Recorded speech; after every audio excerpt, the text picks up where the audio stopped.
Hey guys, in this video I'm going to show you some tips and tricks that you may not have known about saving money while living in the Philippines.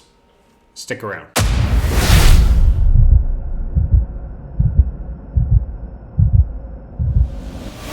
Okay guys, so a couple of things that you need before we even start on this video to save money while you're living out here in the Philippines. You can get these things ahead of time. The first thing you're going to want to do is download an app called Gcash. I will run it on the screen across here. Gcash is a very popular app that you'll go to 7-Eleven, you can go to grocery store, you can load money on it, and you can use it to pay for deliveries like Shopee, Lazada. You can pay bills, you can pay your groceries, you can pay for services like Netflix, you can put load on your phone. It's almost an essential thing that you should have when living out here in the Philippines. And it's also the gateway of and a necessity of having to go ahead and save some money while out in the Philippines. And I'm going to show you some of those things on how to save money. And the other thing that you will want is you're going to want a VPN. Now, I will provide a link of the one that I use in particular. I have found it to be excellent. A lot of choices of different connections. So if one doesn't work for some reason or the speed's a little slower, I can switch over to a different city in the United States, Australia, the UK. It's all over the place. And if you do sign up using that link, you'll get 30 days for free to check it out. Link is down in the description. ExpressVPN. Okay, so let's go ahead and get started here. I'm going to go ahead and share my screen. Okay guys, so I wanted to show you a few things that are different. Now, I am logged into the Philippines, and then I will show you the difference if logged into the US, thinking that you're in the US. Now, for example, Netflix, and I think this is a little bit different than the US version here. We'll look in a minute here, but these are just three things that I chose. There are many more things that you can get a lower price on. But Netflix, for example, they have 149 pesos, which is basically $3. It's just for mobile usage. There's basic for 369 pesos, standard 459 pesos, and premium for 549 pesos. Now, if we switch over to Spotify, this is the one that I currently have. I have Spotify Premium, 149 pesos, $3 a month, basically. Now, what happens is if you were, this is where Gcash comes in, if you were to try to put in your Australian credit card, your US credit card to pay for this 149, it would convert over to Australian dollars, or it would convert over to the pounds in the UK or whatever. It would kick it back into the higher price. You have to use something like Gcash so it truly knows that you're in the Philippines. Otherwise, it knows that you're probably trying to trick it and get the lower price. So 149 pesos for Spotify Premium. Now, these are other things that I have as well. So for example, I have extra storage on Google. Now, 89 pesos a month for an extra 100 gig. If you want 200 extra gig, which is what I have, 149 pesos. Again, if you switch over to the US or another country, it's going to go to a higher rate, and I'm going to show you that next. Connect onto my VPN going into Los Angeles here. We are connected. I'm going to refresh the screens. Okay, now here we go. It doesn't have a mobile option. It has basic for $8.99. It's got standard for $13.99. And it's got premium for $17.99. You guys can look at back and forth and see the difference with the math there. Now, if we go to Spotify, I'm going to refresh the screen.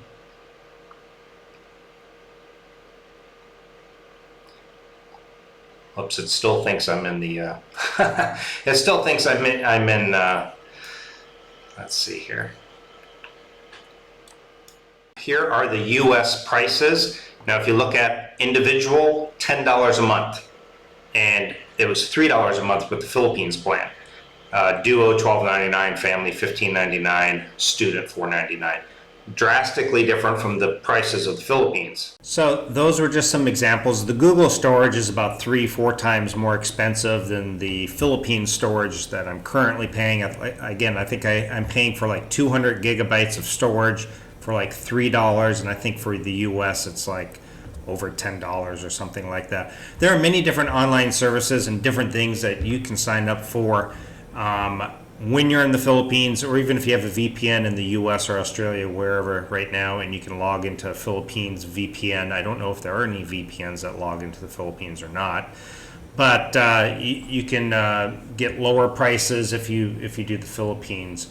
And a VPN is important also for Netflix. You can also sign up for the Philippines plan, and then you can switch over to the US and watch the US shows. It's a totally different lineup on Netflix from the Philippines to the US. Or you could even log into Australia with your VPN, and you're going to get another different type of lineup. So you can watch a variety of different shows and movies based on where you log in with your VPN, which is fantastic. I also, with the VPN, I'm able to get my Amazon Prime, the movies, Hulu, HBO, AMC, whatever you want to do, you're going to need a VPN. Again, ExpressVPN is what I have found works great. If you do sign up through my link down below, you do get 30 days for free. You can at least try it out if you want.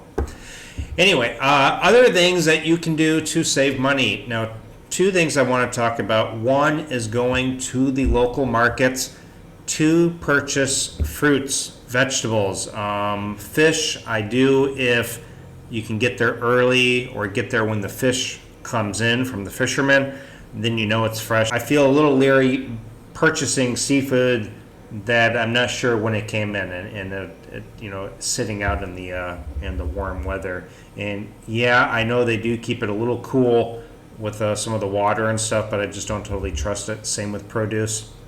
I see them butchering the chickens right there.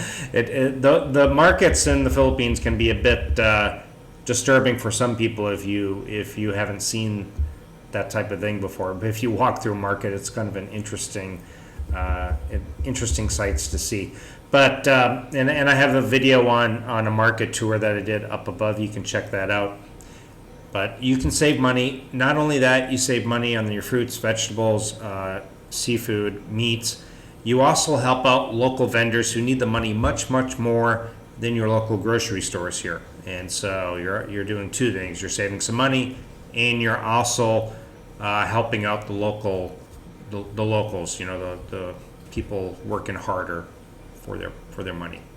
Another thing I just wanted to mention real quick. Another good thing, when you know you have a good Filipina.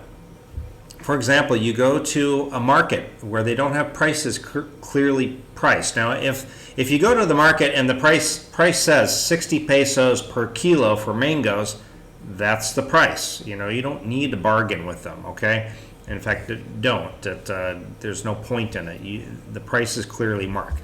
If the price is not marked, now get used to what they call skin tax here. White, black, it doesn't make a difference. If they know that you're a foreigner, the price sometimes does go up. Now, this is also when you know you have a good Filipina. If you have a Filipina girlfriend, fiance, wife, whatever, and she's with you, and most of them know the price that they should be paying for certain things. They've been, ever since they were a small child, they know what the prices are. And one who just sits there and lets you pay the higher price knowingly, I, for one, want a girl who's going to say, oh, no, that shouldn't be 75 pesos per kilo, that should be 60, and she should bargain a little bit for you, Again, if the prices are clearly marked, no need for it. If you go take a tricycle, or some mode of transportation, and the driver says, oh, that's going to be 50 pesos, and it really only costs 20 pesos for locals, she should be stepping in and saying, you know what, it's 20 pesos. We should only be paying 20 pesos. She should be stepping up and saying that. And then if you want to tip the guy, because he's a hard worker and whatever, you want to give him a few extra pesos, then that's okay in my opinion. But if they start off with trying to just automatically double and triple charge you because skin tax, then I don't like that. If I choose to give you an extra tip, that's one thing. But to double price or triple price right off at the beginning, I don't like that. And again, you have a good girl if she's watching out for your wallet as well. Anyway, guys, if you know some tips and tricks of how to save money while living or retired out here in the Philippines, please comment down below. Let me know. I know there's a lot more. These are just some that I thought I would go over with you, some that are not known as much as others. So thank you guys for watching. I appreciate it. See you guys next time. Bye.